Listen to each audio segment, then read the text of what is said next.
Bismillahirrahmanirrahim. Assalamualaikum warahmatullahi wabarakatuh. Perkenalkan, nama saya Jamhan SPDI. Saya adalah guru pendidikan agama Islam di SMA Negeri 8 Berau, Kecamatan Biduk-Biduk. Sekaligus saya adalah sebagai mahasiswa PPG dalam jabatan tahun 2002 di LPTK Universitas Islam Negeri Sultan Haji Muhammad Idris Samarinda. Pada kesempatan kali ini, Rabu 26 Oktober 2022, saya akan melaksanakan ujian kinerja praktek pembelajaran di SMA Negeri 12 Berau dengan materi khutbah, tabligh, dan dakwah. Berikut video uji kinerja saya. Selamat menyaksikan. Oke. Bismillahirrahmanirrahim. Assalamualaikum warahmatullahi wabarakatuh. Waalaikumsalam warahmatullahi wabarakatuh. Alhamdulillah. Alhamdulillahirabbil alamin. Hamdan zakirin, hamdan syakirin, hamdan na'imin. Hamdan yuwafi ni'amahu wa yuwafi mazidah. Ya Rabbana wa lakal hamdu kama yanbaghi li jalali wajhikal karim wa asli sultani. Allahumma shalli ala Muhammad wa ala ali Muhammad kama shallaita ala Ibrahim wa ala ali Ibrahim innaka Hamidum Majid. Allahumma barik ala Muhammad wa ala ali Muhammad kama barakta ala Ibrahim wa ala ali Ibrahim innaka Hamidum Majid. Baik, anak-anak saleh dan salehah, hari ini kita bertemu lagi di materi pembelajaran pendidikan agama Islam. Materi yang insya Allah akan kita bahas pada pertemuan kali ini adalah khutbah, tabligh, dan dakwah. Ya. Bagaimana kabar kalian semuanya? Sehat? Sehat. Oke. Kita senantiasa berdoa kepada Allah Subhanahu Wa Taala semoga kita semua senantiasa diberikan kesehatan dan kemudahan dalam beraktivitas. Amin. Allahumma amin. Baik. Sebelum memulai pembelajaran, Bapak minta tolong kepada satu orang untuk memimpin teman-temannya berdoa terlebih dahulu. Silakan, siapa yang bisa? Oke. Sebelum kita memulai pembelajaran hari ini, marilah kita berdoa. Berdoa dimulai.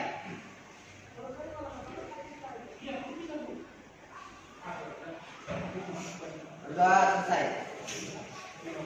Oke, berikutnya Bapak akan membacakan absen. Silakan kalian perhatikan ya. Yang mengacungkan tangan atau menyebutkan kata hadir. Ya, baik, perhatikan. Yang pertama Agung Wicaksono. Oke. Berikutnya Amrin Sulaiman. Hadir Pak. Baik. Berikutnya Andis Pratama. Hadir Pak. Pratama. 4 Asjun Pratama. Hadir Pak. Oke. Elsa Friska Sisilia. Hadir Pak. Berikutnya Eis Lestariani. Oke. Berikutnya Pandi Ristiawan. Hadir Pak. Kemudian Fitria Ningsi. Hadir Pak. Terakhir Jaminatus Sa'diyah. Hadir Pak. Oke, cukup. Insyaallah hadir semua ya. Baik, berikutnya untuk memulai pembelajaran pada pagi hari ini biar lebih berkah, maka Bapak minta tolong kepada kalian, marilah kita bertadarus bersama-sama sebagai bagian dari kegiatan awal kita. Mudah-mudahan apa yang kita laksanakan pada pagi hari ini mendapatkan berkah dari Allah Subhanahu Wa Taala. Oke, saya minta tolong kepada Ananda Wafid untuk memimpin teman-temannya bertadarus. Silakan. Baik teman-teman, sebelum mulai pembelajaran, marilah kita membaca surah An-Nas bersama-sama.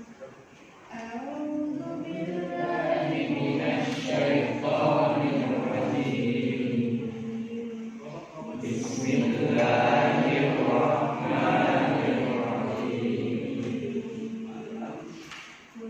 A'udzu birabbin nas. Malikin nas. Iyyaka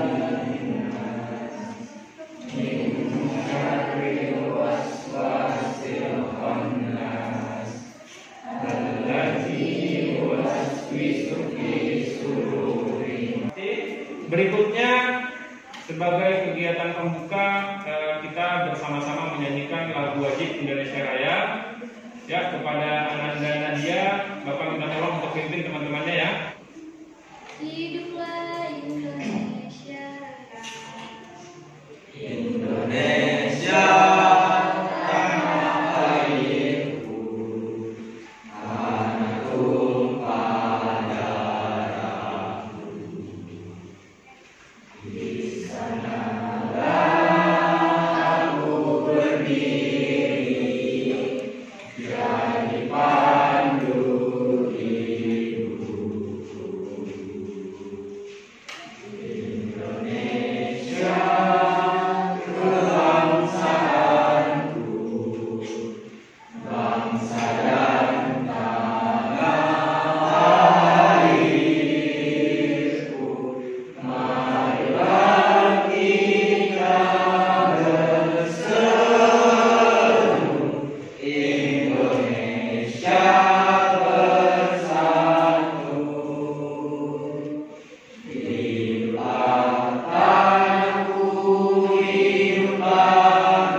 Kelihatan ya? Kelihatan Pak, kelihatan Pak. Saling menasihati dalam Islam. Subjudulnya adalah apa? Tabligh dan dakwah. Oke. Sebelum masuk ke materi, sekedar untuk mengingat bab tabligh dan dakwah. Oke. Kalau gitu secara umum, ya, secara umum, apakah ada perbedaan antara khutbah, tabligh dan dakwah? Kalau melihat kepada sisi substansinya atau bagian dari isinya, maka ketiganya mempunyai tujuan yang sama, yaitu menyampaikan pesan dari Rasulullah yang bersumber dari apa yang disampaikan oleh Allah. Oke, sebelum mulai saya ingin bertanya sedikit. Masih ada yang ingat apa yang dimaksud dengan tabligh, khutbah, dan dakwah? Masih ingat? Saya bertanya ke kelompok pertama dulu. Masih ingat tentang pelajaran yang lalu ya? Kita sudah berikan gambaran. Menurut kamu, sebelum Bapak jelaskan, menurut kamu apa yang dimaksud dengan khutbah? Kegiatan ceramah kepada sejumlah orang Islam. Oke, baik. Nanti kita akan membahas di pertengahannya. Berikutnya, kelompok kedua, ada yang pernah mendengar tentang tabligh? Mungkin kalian punya gambaran sedikit. Apa itu tabligh? Oke. Tabligh merupakan kegiatan menyampaikan pesan Allah Subhanahu wa Ta'ala. Oke, kegiatan menyampaikan pesan dari Allah. Ya, terakhir tentang dakwah. Secara umum kalian mungkin pernah mendengar tentang apa itu dakwah. Nah, bisa menggambarkan sedikit sebelum kita jelaskan nanti. Saya Pak. Oke, siap. Silakan. Dakwah adalah kegiatan mengajak orang lain, seseorang atau lebih ke jalan Allah, boleh dapat secara lisan dan dapat juga secara perbuatan. Oke, baik itu secara lisan, intinya atau melalui perbuatan. Oke, sebelum masuk ke materi, perkenankan Bapak untuk menyampaikan kompetensi dasar yang akan kita capai di pembelajaran hari ini ya. Yang pertama, kompetensi dasarnya itu berisi tentang menerapkan ketentuan khutbah, tabligh, dan dakwah di masyarakat sesuai dengan syariat Islam. Oke, kedua, menjaga kebersamaan dengan orang lain dengan saling menasihati melalui khutbah, tabligh, dan dakwah. Kemudian yang ketiga, kompetensi dasar yang ingin dicapai adalah menganalisis pelaksanaan khutbah, tabligh, dan juga dakwah. Dan yang terakhir, menyajikan ketentuan khutbah, tabligh, dan dakwah. Oke, ini kompetensi dasar yang ingin kita capai. Berikutnya, kita masuk ke indikator pembelajaran. Apa sih tujuan kita mempelajari ini? Apa sih indikator yang ingin kita capai? Oke, ada beberapa poin. Yang pertama, kita mencoba untuk menerapkan ketentuan khutbah, tabligh, dan dakwah di masyarakat sesuai dengan syariat Islam. Bapak, berarti salah satu tujuan kita mempelajari ini adalah kita nantinya ingin berdakwah ya. Oke, perhatikan nanti kita akan bahas di dalam, tapi secara garis besar saya berikan gambaran. Tugas setiap manusia adalah menyampaikan dakwah. Minimal target yang paling kecil siapa? Adalah diri sendiri. Artinya apa? pintar atau bisa menasehati. Siapa sih Pak yang menasehati? Saya nggak mampu loh. Kalau menasehati orang banyak saya nggak terbiasa berceramah. Tidak.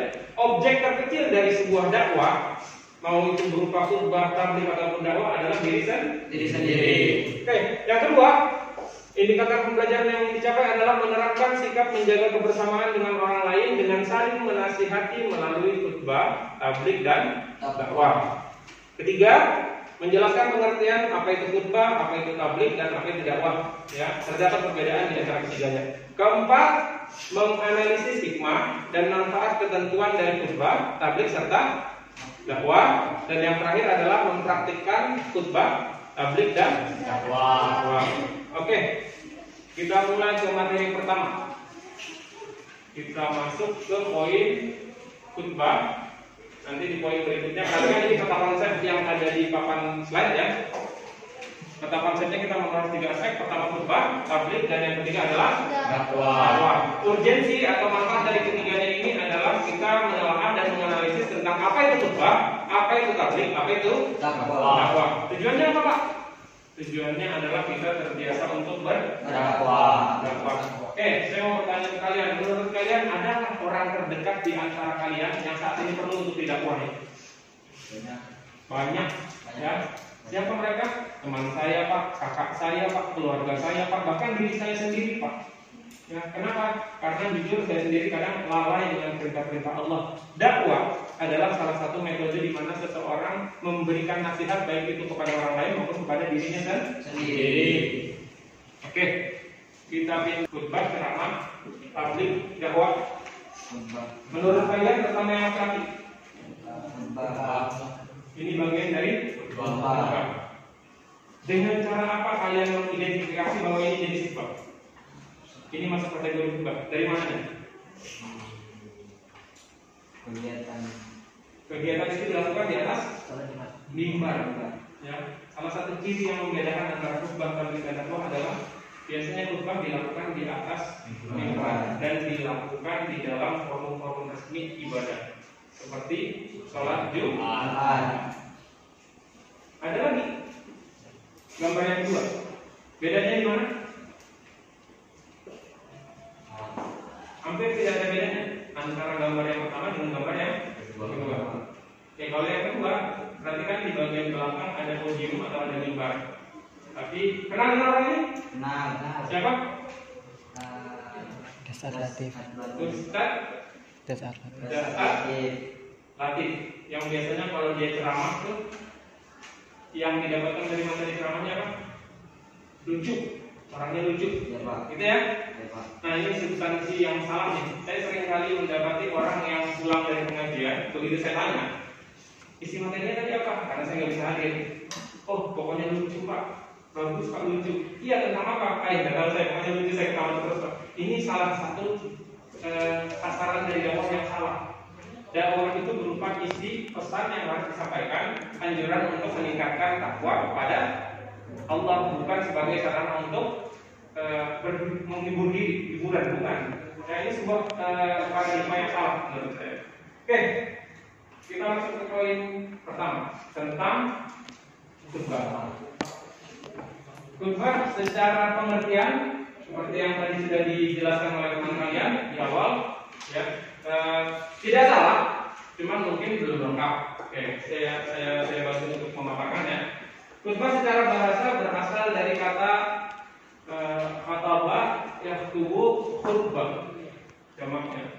Artinya apa? Secara bahasa khutbah itu berarti memberi nasihat dalam kegiatan-kegiatan ibadah seperti sholat Jumat, sholat Idul Fitri, sholat Idul Adha, sholat istisqa dan lain-lain yang memang disyariatkan adanya khutbah. Mungkin ada yang bertanya, Pak, kenapa harus ada khutbah? Pernah nggak bertanya, kenapa dalam sholat Jumat itu harus ada khutbah? Kalau nggak ada khutbahnya gimana? Kalau seandainya sholat Jumat tidak ada khutbahnya, sama seperti sholat biasa Pak, berarti tidak ada dong yang membedakan antara ini sholat Jumat, ini sholat yang biasa. Terus Pak, kalau tidak ada sholat Jumat itu tidak ada khutbahnya, maka saya jawab sholat Jumatnya tidak sah. Kenapa? Karena khutbah itu bagian dari rukun. Maksudnya khutbah ini mempengaruhi dari keabsahan secara keseluruhan. Seperti yang tadi saya jelaskan, seandainya tidak ada khutbah, ada sholat Jumat, maka sholat Jumatnya tidak sah. Berarti apa wajib ada? Iya. Khutbah Jumat hukumnya wajib. Oke, karena paham ya. Kita pindah ke materi berikutnya tentang urgensi atau pentingnya khutbah. Kenapa sih khutbah itu penting? Oke, jawabannya khutbah itu masuk kepada ranah aktivitas ibadah sebagai salah satu rukun. Ya, apabila sholat Jumat tidak ada khutbahnya, maka sholat Jumat tersebut tidak sah. Kalau begitu Pak, berarti penting dong harus ada khutbah. Ya, khutbah ini bagian dari rangkaian sholat yang tidak dapat dipisahkan. Ibaratnya dalam sebuah koin atau mata uang, maka harus ada nominal yang tertera. Ada dua sisi kan? Coba kamu pernah lihat uang koin? Ini contoh, seandainya uang koin itu di satu sisi ada nilai rupiahnya, tertulis 1000. Di bagian sebelahnya biasanya ada gambar atau lambang apa. Kalau salah satunya nggak ada, uangnya laku nggak? Kamu belanja nih, di sebelah ada, atau uang kertas sebelahnya ada nih, gambar, tulisan segala macam. Di sebelahnya kosong. Terus kamu belanjakan ke uang. Apakah bisa?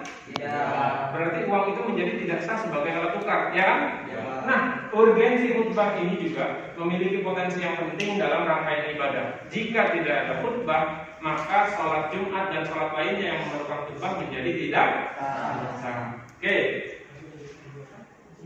Berikutnya, salah satu urgensi dari khutbah itu adalah sebagai sebuah momentum kesempatan yang sangat besar untuk berdakwah dan membimbing manusia menuju ke jalan yang diridhoi oleh Allah. Nah, terutama buat yang laki-laki, saya ingin bertanya,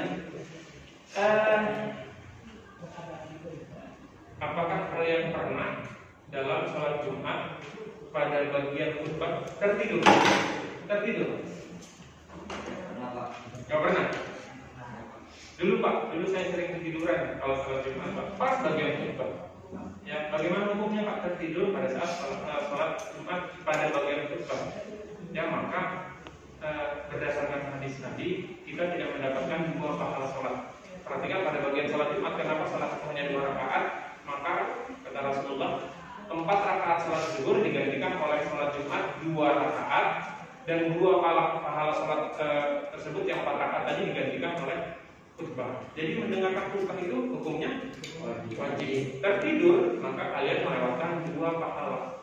Ya, ini makanya ada anjuran biasanya jangan tertidur atau jangan ngobrol. Pak, kalau tertidur saya nggak pernah, tapi kalau ngobrol sering. Ya kan? Biasanya saya sering sekali temukan ada siswa, terutama yang laki-laki, karena nggak ada tuh perempuan yang sholat Jumat. Yang laki-laki mereka tuh asik ngobrol pada saat khutbah. Yang khatib di depan tuh menyampaikan materi ini. Mereka ngobrol juga di belakang. Sering pernah lihat? Atau mungkin pernah melakukan? Nah, maka kenapa kita dilarang untuk berbicara? Kenapa kita dilarang untuk tidur? Kita fokus mendengarkan isi khutbah karena di dalamnya terdapat pengganti 2 rakaat sholat zuhur. Oke, tindak poin berikutnya. Kita masuk ke yang harus dimiliki oleh seorang khatib. Pertanyaan saya, apakah boleh sembarang orang naik ke mimbar lalu jadi khatib sholat Jumat? Ya. Apakah ada syaratnya Pak? Ada Pak. Ada. Apakah kira-kira kalian bisa? Insya Allah bisa. Ya. Oke, kita lihat syarat seorang khatib. Pertama, seorang khatib itu harus memahami akidah yang sahih atau benar, sehingga dia tidak sesat dan menyesatkan orang lain. Apa sih isi dari khutbah? Biasanya apa isi dari khutbah Jumat? Ceramah, nasihat. Nasihat tentang apa? Tentang meningkatkan takwa kepada Allah. Oke, seandainya saya berandai-andai ada seorang khatib yang dia tidak mempunyai ilmu tentang pendidikan agama, lalu kemudian naik di atas mimbar, kemudian dia menyampaikan, sholat zuhur itu 4 rakaat, tapi kalau ada yang sanggup 8 rakaat, itu kan lebih panjang, berarti pahalanya lebih banyak. Ya. Apakah boleh menyampaikan seperti itu? Tidak. Kenapa? Karena tidak ada dalam panduan agama Islam orang melaksanakan sholat zuhur 8 rakaat. Jadi syarat pertama seorang menjadi khatib itu dia harus mempunyai kemampuan atau wawasan tentang ilmu pengetahuan agama. Ya, jadi tidak sembarang orang. Berarti Pak saya nggak bisa Pak. Untuk saat ini mungkin belum. Tapi saya berharap semua dari kalian, terutama yang laki-laki, nantinya mempunyai kemampuan untuk menyampaikan khutbah. Nah, perhatikan ini. Jadi poin ketiga itu maksudnya ini, memperhatikan keadaan masyarakat, kemudian mengingatkan mereka dari penyimpangan. Jika itu sesuatu yang memang benar-benar salah, maka adalah sesuatu yang hak yang harus kita sampaikan. Tapi ketika itu masuk kepada ranah yang sifatnya masih pertentangan, maka jangan mengutak-atik itu. Paham ya? Ketika kalian melihat sesuatu yang salah, maka tugas kalian adalah mencegahnya. Ya, tapi jangan masuk ke ranah yang salah. Poin berikutnya, sepantasnya juga seorang yang soleh mengamalkan ilmunya, tidak melanggar larangan sehingga akan memberikan pengaruh kebaikan kepada para pendengar. Maksudnya apa?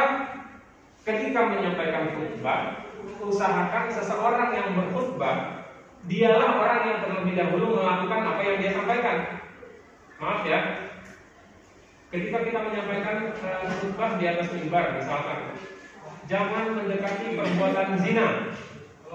Tapi ketika keluar dari masjid, ternyata dia yang pertama kali melakukan. Dia yang sering bawa orang jalan malam, misalkan mau pacaran kemana-mana, atau misalkan jauhi judi dan miras. Ketika di luar, ternyata dia yang menjadi pelopor melakukan perbuatan yang dilarang. Maka syarat pertama menjadi seorang khatib adalah dia konsisten antara apa yang dia ucapkan dengan apa yang dia kerjakan. Ya, paham ya? Oke, kita pindah ke poin berikutnya. Ketentuan dari khutbah. Apa saja sih ketentuan dari khutbah? Yang pertama ada syarat dari dua khutbah. Khutbah itu menjadi sempurna, menjadi bernilai pahala ketika terpenuhi beberapa aspek. Apa saja? Yang pertama, khutbah dilaksanakan sesudah masuk waktu sholat zuhur. Gimana kalau ada orang khutbah sholat Jumat tapi waktunya maghrib? Sah? Tidak. Maka jawabannya tidak sah. Belum pernah lihat kan? Belum. Kalau kalian lihat pasti, oh, ini orang gila nih, masa khutbah Jumat kalau waktu maghrib, ya kan? Ya. Oke, kalau gitu ada ketentuannya, jadi nggak sembarangan. Poin kedua, khatib duduk di antara dua khutbah. Ya. Kemudian yang ketiga, khutbah diucapkan dengan suara yang keras dan jelas, biasanya dibantu dengan menggunakan mic. Ya, tujuannya apa? Supaya khutbah itu terdengar oleh para jamaah. Terakhir, tertib, artinya berurutan. Ya. Rukun khutbah, apa sih yang menjadi rukun khutbah? Yang pertama membaca kalimat hamdalah. Nah, rukun tadi saya sudah jelaskan di depan. Rukun itu berarti harus ada, wajib. Kalau tidak ada berarti tidak sah. Berarti orang yang melaksanakan khutbah, khatib yang membacakan khutbah di atas mimbar, ketika dia meninggalkan salah satu dari poin ini, maka khutbahnya itu tidak sah. Yang pertama, seorang khatib harus membaca hamdalah. Makanya ketika, mohon maaf ini terutama bagi yang laki-laki, ketika kalian sholat Jumat, biasanya khatib selalu membaca hamdalah. Bunyinya Asyhadu an la ilaha illallah wa asyhadu anna Muhammadar Rasulullah. Oke. Yang ketiga, membaca berikutnya di dalam khutbah, baik itu khutbah pertama ataupun khutbah kedua, harus ada membaca ayat Al-Quran. Kalau tidak ada, maka khutbahnya lagi-lagi tidak sah. Terakhir, berdoa pada khutbah kedua. Biasanya khatib selalu mengangkat tangan kan? Ya. Allahumma ighfir lil muslimin wal muslimat. Di momen itu biasa kita selalu mengangkat tangan. Nah, itulah yang dimaksudkan di sini. Ada doa pada salah satu khutbah, terutama di khutbah yang kedua. Berikutnya syarat khatib Islam. Kemudian yang kedua balik. Ya. Jadi Pak, kalau orang muslim naik mimbar terus dia berkhutbah, khutbahnya tidak sah. Kenapa? Karena dia non-muslim. Yang kedua balik. Apa itu balik? Apa itu balik?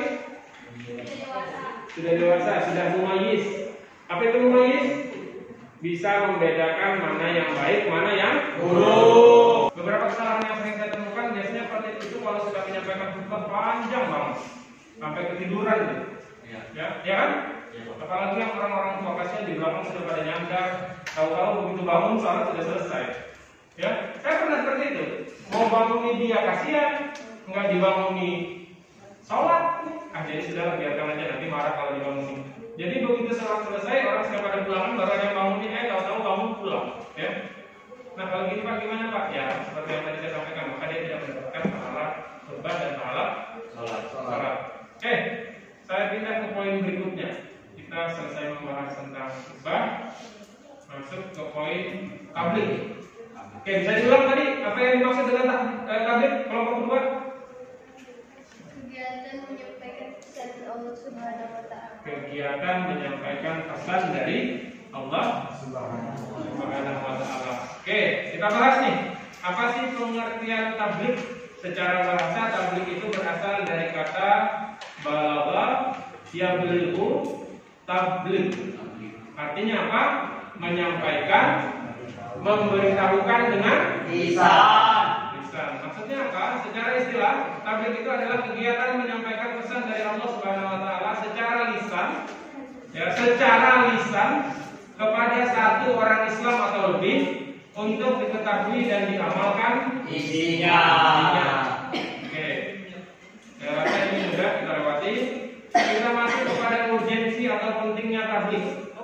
Perhatikan, semasa Nabi Muhammad SAW masih hidup, seluruh waktunya dihabiskan untuk menyampaikan wahyu dari Allah Subhanahu wa taala kepada umatnya. Namun setelah Rasulullah wafat, kebiasaan ini diambil alih atau dilanjutkan oleh para sahabatnya, dilanjutkan juga oleh para tabi'in atau pengikutnya para sahabat Nabi. Lalu kemudian oleh para tabi'in, yaitu pengikut dari pengikutnya sahabat. Kemudian setelah mereka semuanya tiada, siapakah yang menjadi pertanyaan? Siapakah yang akan meneruskan kegiatan menyampaikan pesan ini? Ya, maka kita sebagai muslim mempunyai tanggung jawab untuk meneruskan kebiasaan bertabligh. Apa saja syaratnya menjadi seorang mubalik? Yang pertama dia harus beragama Islam, tadi sudah saya jelaskan ya. Kemudian yang kedua dia harus balik, harus berakal. Kemudian yang terakhir dia mendalami ajaran Islam. Oke, saya rasa ini kurang lebih dengan khutbah. Saya masuk ke poin berikutnya. Kita membahas tentang dakwah. Oke, kelompok 3 bisa diulang tadi apa yang dimaksud dengan dakwah? Dakwah adalah kegiatan mengajak orang lain, seseorang atau lebih ke jalan Allah, boleh secara lisan dan boleh juga secara perbuatan. Oke, nah bedanya dengan tabligh berarti apa? Kalau dakwah bisa dilakukan dengan lisan, bisa juga dilakukan dalam bentuk perbuatan. Pak, maksudnya dalam bentuk perbuatan itu apa? Oke, kita bahas ya.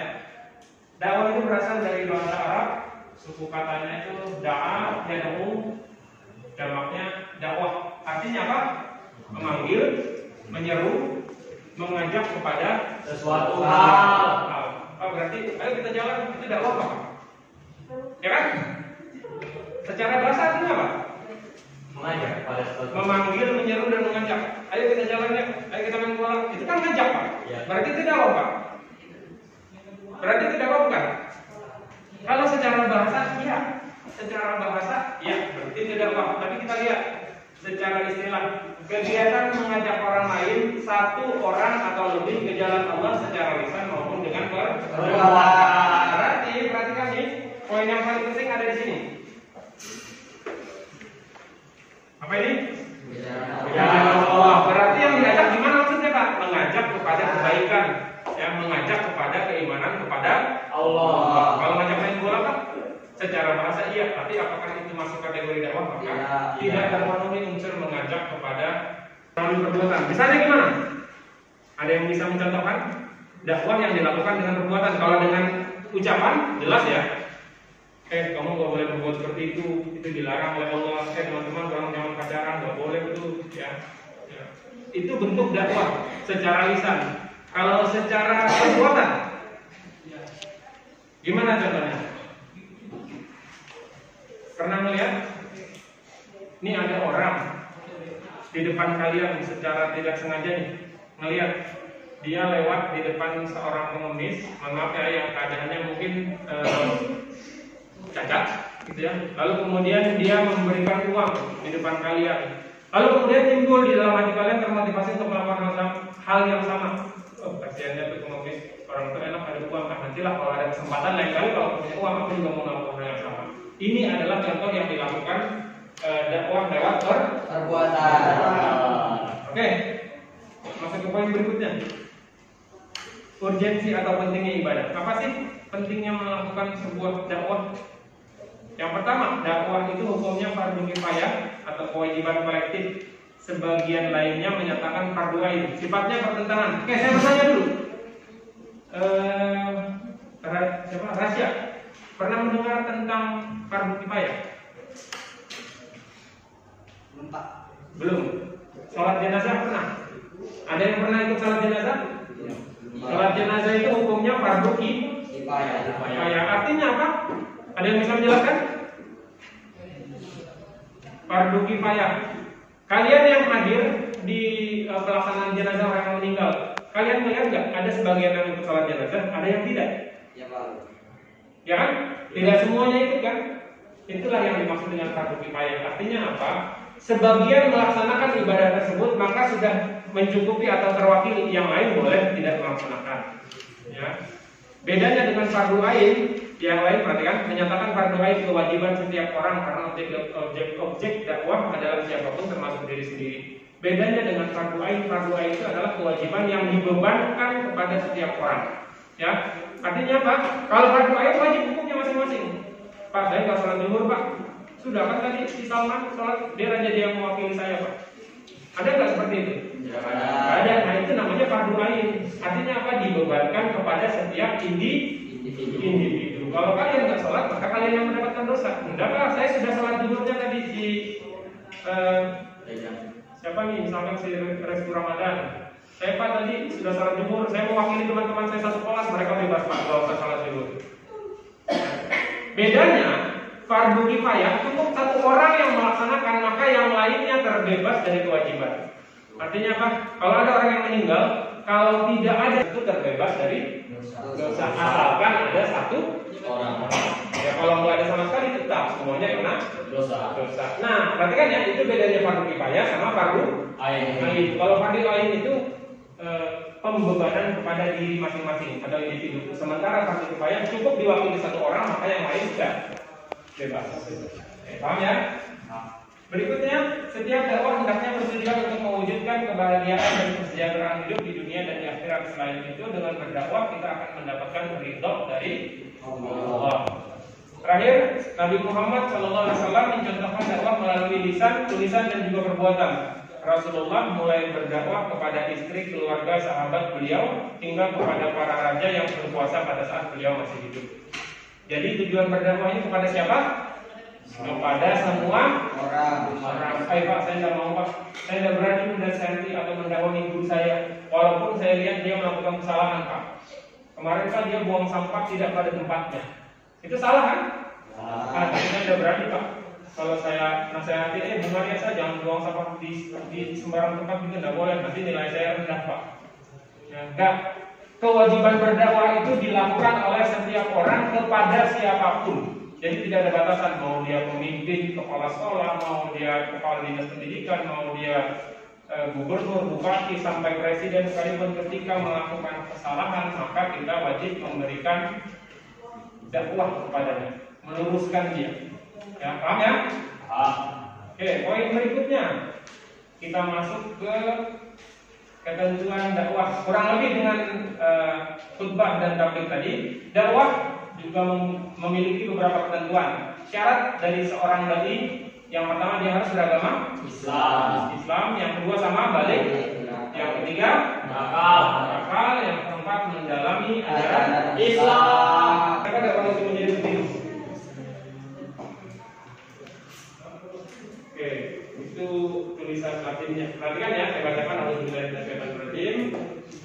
Ud'u ila sabili rabbika bil hikmah wal mau'izatil hasanah wajadilhum bil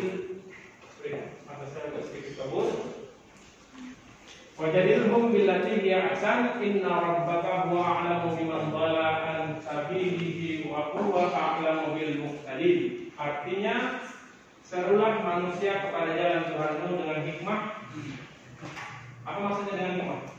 Kita telah supaya serulah manusia dengan hikmah. Apa maksudnya dengan hikmah? Dengan lemah lembut dan sopan santun. Orang yang mengaku berdakwah, maka dia tidak boleh mendakwahi orang lain dengan cara-cara kekerasan. Saya sholat, kalau sholat dibunuh. Biasanya orang tidak akan menerima. Ya, jadi ingat, memberikan nasihat harus dengan kesantunan, sopan Santun. Oke. Serulah manusia kepada jalan Tuhanmu dengan hikmah dan pelajaran yang baik, dan bantahlah mereka dengan cara yang baik. Sesungguhnya Tuhanmu, Dialah yang lebih mengetahui tentang siapa yang tersesat dari jalannya, dan Dialah yang lebih mengetahui orang-orang yang mendapatkan petunjuk. Quran surah An-Nahl ayat 125. Oke. Terakhir kita masuk ke penerapan perilaku mulia.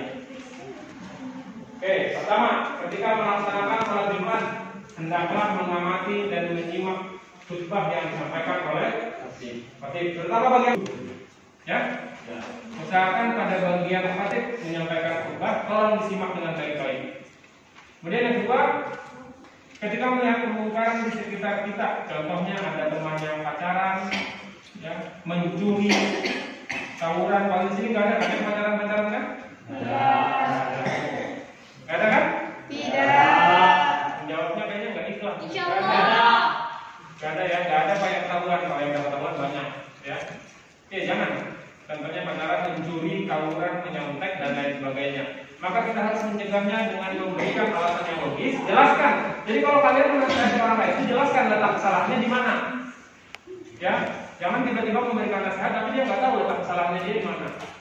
Oke, kita harus mencegahnya dengan memberikan alasan yang logis, baik itu atas dasar agama maupun sosial dan lain sebagainya.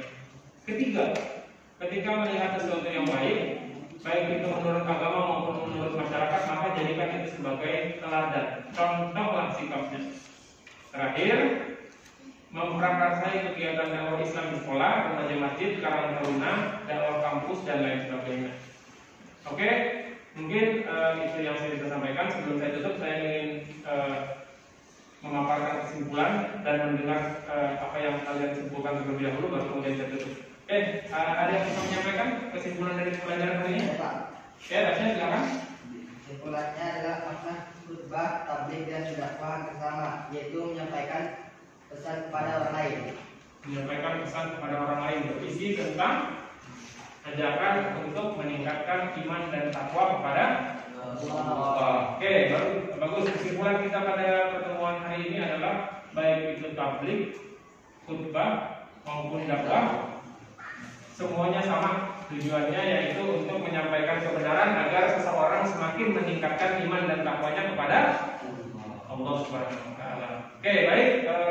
Itu saja mungkin pertemuan kita pada hari ini. Bapak mohon untuk mempelajari materi berikutnya. Mungkin di pertemuan yang akan datang kita akan membahas tentang iman kepada Rasul-Rasul Allah. Baik, kita akhiri pembelajaran kita pada hari ini. Saya minta tolong kepada salah satu dari kalian untuk memimpin berdoa. Silakan ditutup. Ya, kepada Rasul silakan. Baiklah teman-teman, sebelum kita mengakhiri pembelajaran hari ini, marilah kita berdoa. Berdoa.